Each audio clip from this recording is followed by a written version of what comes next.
So let's start with Ambassador. Your thoughts on this whole subject of geopolitics. I know it's always been important, but it's like changing by the minute now. So looking forward to your thoughts. Thank you. Thank you very much. Good morning to all of you, and congratulations to IMA on their anniversary. Let me begin by simply mentioning a few words about the rules-based international order, the RBIO, which is linked to the treaty-based organizations of the United Nations. For these are the ones that are currently under challenge and flux, and that's what is adding a lot of uncertainty to geopolitical situations around the world. So the fact of the matter is that it is the United States of America that midwifed the United Nations in 1945, permitted the rest of us to have a UN Charter in exchange for what was otherwise a Faustian bargain, to have a UN Security Council with permanent membership and privileged veto powers. And so it is that United States which is actually unhappy with the RBIO today. And President Trump has made it quite clear that he believes that the rest of the world is taking advantage of the RBIO. And the US, at a $30 trillion economy today, still a hyperpower with expeditionary capabilities that are matchless and peerless, is in a position to do something about that RBIO. And that's what we are seeing right now. And so the action has shifted from the four corners of the UN Charter and the RBIO, that is what I call the normative space, to, in fact, the empirical space, where, in fact, it is power asymmetry, which is self-apparent, and the US knows that. It is therefore using the empirical order to shift the global situation in its favor once again. That's a reset button on economic engagement of the rest of the world. And from that source comes the tariff war against friends and foe alike, without any kind of distinction. So that's the broad situation in which we find ourselves in an era of uncertainty. The point here is that there are several factors that are exacerbating this uncertainty. One is obviously the weaponization of trade and technology. Now, I would have said until Trump inflicted the tariffs on the rest of the world, that trade was more difficult to weaponize because it is essentially structural in nature. It's not necessarily conducted out of Pentagon and the State Department and South Bloc and things like that. But Trump has shown that with tariffs he can even weaponize trade and make it extremely powerful tool. Technology has always lent itself to greater weaponization, especially high-tech, because high-tech does not come easy. It requires vast sums of investment by governments and big tech. There is IP involved, and that's the kind of ecosystem in which we have seen consistent efforts by the United States, not just recently, but over the last 7-8 years, to erode the very ecosystem which has occasioned the rise of China as a challenger, as a near-peer economy. And so we see that both trade and technology in different ways are being weaponized. But there are other factors that lend to this growing uncertainty. And among them is also transparency, the lack of it. In other words, this absolute opaque system in which intentions and motives are not very clear. You wait for some kind of tweet, or a message on Trump's social media to get to know what to do next. So we are in this kind of a situation.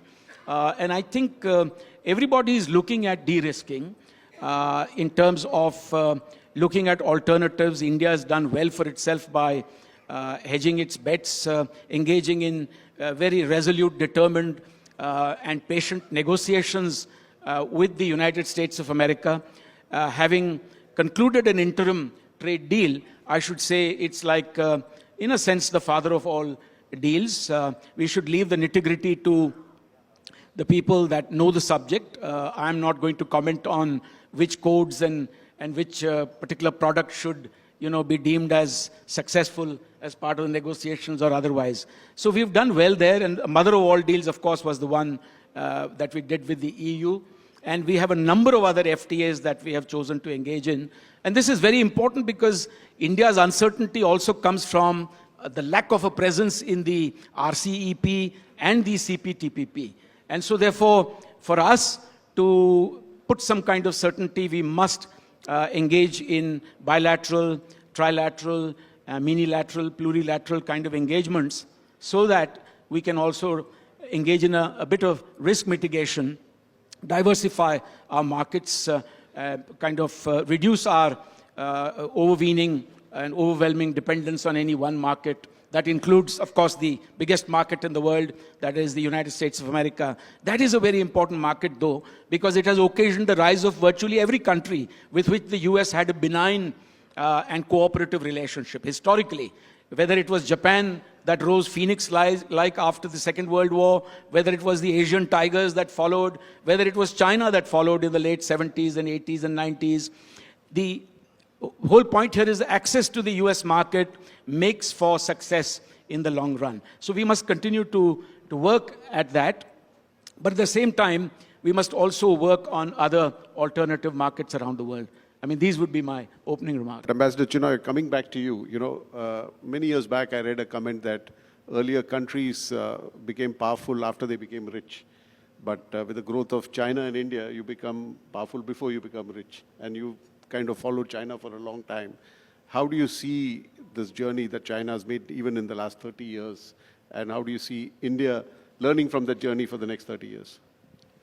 So professionally, when I started dealing with China about 45 years ago, I realized that China was actually poor as a church mouse. In fact, in 1980, their GDP was roughly the same as India's. The per capita GDP was the same.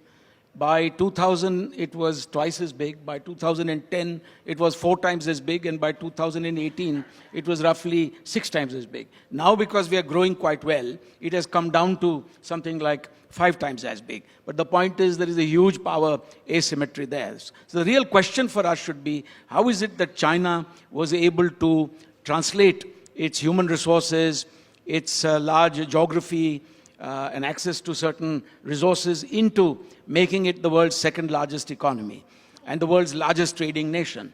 And so it's entirely opposite for us to take a page or two out of their book.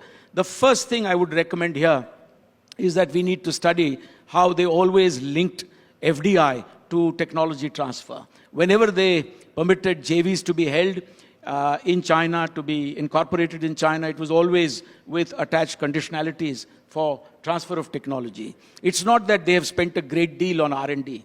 They've also followed an approach whereby they have actually, literally sponged a lot of technology of the West. The second, of course, is obvious, a no-brainer, the focus on infrastructure. Now, I was looking at some statistics, and it's obviously very clear that China today has 10 times the capacity of throughput as compared to India in terms of its ports. About 350 million TEUs versus 23, 24 million TEUs for India. Shanghai alone, where I also lived once for more than 5 years, has 55, 56 million TEUs capacity. And if you put both, Mundra and JNPT together, it's no more than 11 or 12 million TEUs. So where is the comparison here? You need to work on logistics. India cannot simply be a low-cost manufacturing center for the rest of the world. It has to be low-cost, high volume, with what you call high quality as well. And we've not been able to do the scaling up and the quality control as we keep focusing on low-cost manufacturing. So the manufacturing scene in India is also greatly fractured. It doesn't have the same kind of access to clustered supply chains, as China has created for itself. Even roads. Google will tell you today that India's road network finally is a little more, a nick above China's road network. But the comparison ends there, because ours is a road network where there is very little of expressways and disproportionately low when it comes to paved roads. So it's mostly rural roads, country roads, dirt roads. China has worked extremely well with regard to high-speed rail, expressways, etc. We rely unnecessarily on road transport. They have a much better and more sophisticated coastal shipping system. We've been quite wanting in regard to coastal shipping. So when you look at the totality of it all, one realizes that a great deal needs to be done for us to be competitive. I'll just give you one or two examples. When I first went to East China on job assignment, I was told by Ranbaxy that when they opened their plant in Guangdong, they found that the mayor and his people wanted to visit them. When they did come, they came with a very big briefcase. And so the Ranbaxy CEO was a little apprehensive. He thought they wanted something that would be put in the suitcase when they went back. Actually, they had come with some kind of seed money to gift to the Ranbaxy people so that they would succeed in China.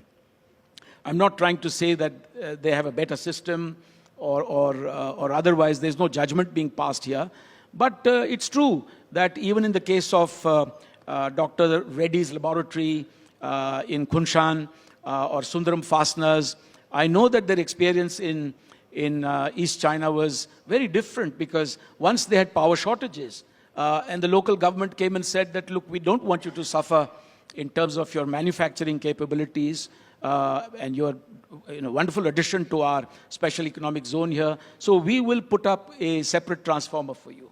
And our companies were not ready to shell out the money for that. But that was a misunderstanding, because the local government wanted to put it up at their own cost. So I think we'll have to go the extra mile in terms of encouraging our private sector to do well, to scale up, to produce better, with better quality control. And the role of big companies in India is critical. Unless the big companies in India, in a kind of flying geese formation, try to create the vendors, chains, the supply chains, involving the large number of MSMEs that we have here, how do we get over the finishing line there? Because India will have to be competitive in this age of uncertainty. We will have to have companies that are global. Your risk appetite must increase. Big companies must not be complacent simply with investments in India in a predictable environment. They need to step out. They need to plug into global supply chains, be part of a local landscape in Europe or in other parts of the world, and then acquire technologies. That's how China's leveraged its MNCs as well. So while China remains a competitor, and we have other issues too numerous to mention, we must also see what they did right. And there's plenty that we can learn from them. I'm not saying we can create overnight the kind of leverage that they have in certain industries like, critical minerals and rare earths and all that, which is how they've actually managed to kind of, stem the onslaught of Trump tariffs to some extent, to leverage that. I know they're suffering 34 to 37% tariffs in Azhar Lower, but there is something to be said for creating excellence in niche areas. So let's try to identify 1, 2, 3 niche areas. What are those niche areas where Indian companies can be global players of consequence?